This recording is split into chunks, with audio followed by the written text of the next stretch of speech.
अस्सलाम वालेकुम। मेरा नाम ज़ीशान रात कुरैशी है and I am the CEO and founder of high achievers league. हमसे ये सवाल लोग करते हैं कि आप यूएस और कनाडा के ऊपर क्यों ज़्यादा फोकस करते हैं। तो मैंने सोचा कि आज इसको थोड़ा सा डिस्कस कर लें एक ब्रीफ वीडियो में।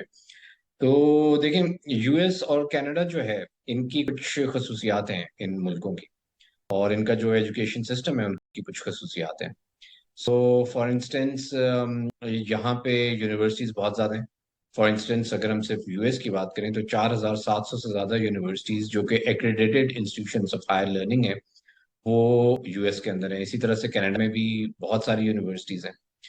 और अगर हम क्वालिटी ऑफ एजुकेशन की बात करें तो यूएस और कनाडा जैसी जो क्वालिटी ऑफ एजुकेशन है, कुछ लोग शायद मुझसे डिसएग्री करें, लेकिन मेरे ख्याल में, क्योंकि मैं वैसे खुद भी यूएस, मैंने मास्टर्स किया हुआ है यूएस से, तो शायद कुछ लोग समझें कि मैं बायस्ड हूँ।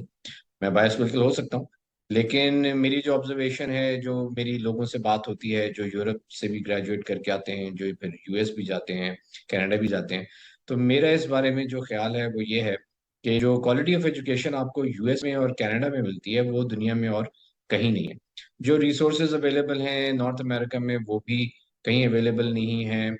जो फैकल्टी की क्वालिटी है वो भी यूनिक है, बहुत अच्छी है नॉर्थ अमेरिका में। उसके अलावा जो मल्टी जो एनवायरनमेंट है वो भी अमेरिका में फॉर इंस्टेंस बहुत अच्छी है। पूरी दुनिया से वहाँ पे स्टूडेंट्स पढ़ने के लिए आते हैं और जो है घुल मिल जाते हैं। और अमेरिका का तो एक जो प्रोग्राम है, फुल ब्राइट स्कॉलरशिप प्रोग्राम, वो है ही इसलिए कि दुनिया के तमाम जो स्टूडेंट्स हैं वो अमेरिका में आए और अमेरिकन स्टूडेंट्स जो हैं बाहर जाएं, ताकि कल्चरल एक्सचेंज हो। तो फुल ब्राइट के अलावा भी जो डायरेक्ट यूनिवर्सिटी एडमिशन्स होते हैं उनके अंदर भी जो है ये कल्चरल एक्सचेंज बहुत ज़्यादा है और बड़ा ज़बरदस्त है। अगर मैं यूएस की बात करूं तो सिर्फ यूएस की जो मार्केट है, वो एजुकेशन मार्केट, वो $40 बिलियन से ज़्यादा की है। अगर आप सारे यूरोप की एजुकेशन मार्केट को इकट्ठा कर लें तो वो भी शायद अमेरिका की जो इन डॉलर टर्म्स जो मार्केट है उसका मुकाबला नहीं कर सकती। अच्छा, इसके अलावा अगर मैं पीएचडी की बात करूं तो देखें, पीएचडी आप अक्सर यूरोप में अगर आप जाएंगे तो आपकी तकरीबन 3 साल में हो जाती है। और अक्सर बल्कि स्टूडेंट जिनसे मेरी बात होती है जिन्होंने वहां से पीएचडी की है, वो ये शिकायत भी करते हैं कि जी 3 साल की पीएचडी होती है, हमारा पीछे कोई बहुत ज़्यादा रिसर्च एक्सपीरियंस नहीं होता। और जब हम जाते हैं तो वहाँ पे जो अक्सर हमें पीछे भागना पड़ता है प्रोफेसर्स के, कि कैसे करें क्या करें जो हमने रिसर्च पेपर लिखने हैं, तो वो कहते हैं कि आप लिख के लाओ फिर हमें दिखाओ। तो जिन लोगों ने पहले, जिनका बहुत ज़्यादा रिसर्च का एक्सपीरियंस नहीं होता, उनको बड़ी प्रॉब्लम होती है। अमेरिका और कनाडा में ऐसा नहीं है। वहाँ पे पहले जो तकरीबन 3 साल हैं वो आपको बिठाते हैं क्लास में, पहले रिसर्च सिखाते हैं। जो रिसर्च के सब्जेक्ट्स होते हैं different, for instance research methods हो गया, या जो काम आते हैं रिसर्च में, जैसे स्टेटिस्टिक्स है, इकोनोमेट्रिक्स है, तो ये मैथमेटिक्स है, ये सब्जेक्ट्स आपको सिखाए जाते हैं पहले 2 साल। क्यों लंबी पीएचडी है अमेरिका की या कनाडा की? कनाडा की तकरीबन 4 साल की और अमेरिका की 5 साल की, क्योंकि इनमें पहले जो 2 साल हैं या 3 साल हैं वो टॉट प्रोग्राम है, उसके अंदर आप कर रहे पीएचडी होते हैं लेकिन आपको रिसर्च करनी सिखाई जाती है। इसके बाद जो अगले 2 साल होते हैं वो फिर आपको थीसिस लिखने के लिए टाइम दिया जाता है। तो इस हिसाब से अगर देखा जाए और तो जो है बड़ी अच्छी अपॉर्चुनिटीज हैं, आपको सीखने का मौका मिलता है, फिर उसको अप्लाई करने का मौका मिलता है। उसके अलावा मैं खुद भी 2 साल रहा हूँ, मैं टेक्सास में रहा हूँ, और मैंने देखा है कि थोड़े बहुत अच्छे नफीस लोग हैं अमेरिकन।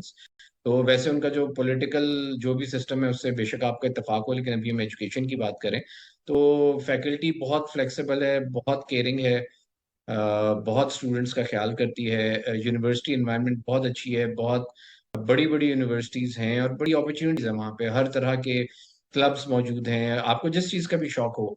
आपको फील्ड हॉकी का शौक है, आपको उससे रिलेटेड क्लब मिल जाएगा। आपको क्रिकेट के शौक है, आपको वहाँ पे क्रिकेट खेलते हुए लोग मिल जाएंगे। आपको एथलेटिक्स का शौक है, आपको वो चीज़ मिल जाएगी। तो रिसोर्सेज बहुत ज़्यादा हैं, अपॉर्चुनिटीज़ बहुत ज़्यादा हैं, सोसाइटीज़ और क्लब्स बहुत ज़्यादा हैं। तो उस एंगल से भी अगर हम देखें तो नॉर्थ अमेरिका में बहुत अपॉर्चुनिटीज़ हैं। उसके अलावा वहाँ पे सेटल होने की भी अपॉर्चुनिटीज़ है। फॉर एग्जांपल कनाडा में आप इमिग्रेशन के लिए अप्लाई कर सकते हैं, और अमेरिका में आप अप्लाई कर सकते हैं। आगे H1B वीज़ा के लिए नौकरी आपको मिल जाए तो आप वहाँ पे रह सकते हैं। और उससे पहले OPT एक चीज़ होती है कि जब आपकी स्टडीज़ खत्म होती है तो उसके बाद भी आप 1 साल या 3 साल तक अमेरिका में रह सकते हैं और अपनी और काम भी कर सकते हैं और प्रॉपर जॉब भी ढूंढ सकते हैं। तो ये सब रीजंस हैं जिसकी वजह से मैं इसको प्रेफर करता हूँ नॉर्थ अमेरिका को। और सबसे बड़ी बात फंडिंग, जितनी फंडिंग और स्कॉलरशिप्स US और कनाडा में मिलती हैं वो दुनिया में और कोई नहीं मिलती। आप यूरोप में स्वीडन चले जाएं, फिनलैंड चले जाएं, कहीं पे भी चले जाएं, जर्मनी चले जाएं, जर्मनी में भी आपको ब्लॉक अकाउंट खुलवाना पड़ेगा पब्लिक सेक्टर यूनिवर्सिटीज में। बेशक एजुकेशन जो है वो फ्री है, लेकिन रहने का खर्चा आपको खुद देना होता है। 10,000 यूरो से ज्यादा का ब्लॉक अकाउंट खुलवाना होता है। स्वीडन के वैसे ही वीजे नहीं लग रहे पाकिस्तान में, इटली में बहुत सा फ्रॉड चल रहा है। तो इस हिसाब से भी आपको, अगर आप खुद पे करके जाना चाहते हैं और आपके ग्रेड्स बहुत अच्छे नहीं है, तो आप जरूर इंग्लैंड और यूरोप वगैरह, ऑस्ट्रेलिया बिल्कुल आप ट्राई करें। आप US कनाडा भी कर सकते हैं उसके साथ। लेकिन अगर आप फुल फंडिंग की ट्राई करना चाहते हैं तो उसके लिए यह है कि पहली चॉइस आपकी US और कनाडा होनी चाहिए। अगर आपको फंडिंग नहीं मिलती तो फिर आप पे करके भी US और कनाडा जा सकते हैं। तो एनीवेज, ये छोटी सी एक वीडियो थी जो मैंने सोचा कि आज US कनाडा के बारे में बनाई जाए। तो इंशाल्लाह फिर आपसे मुलाकात होगी। अल्लाह हाफिज।